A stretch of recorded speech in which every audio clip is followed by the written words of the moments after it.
nè thôi mấy đó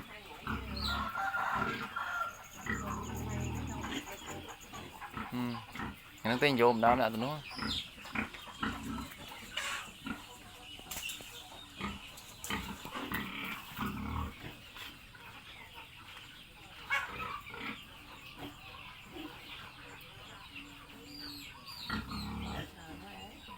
thì ó là thì dương này chăng dương nó nặng mơ kiểu dương nha thì trình bàn với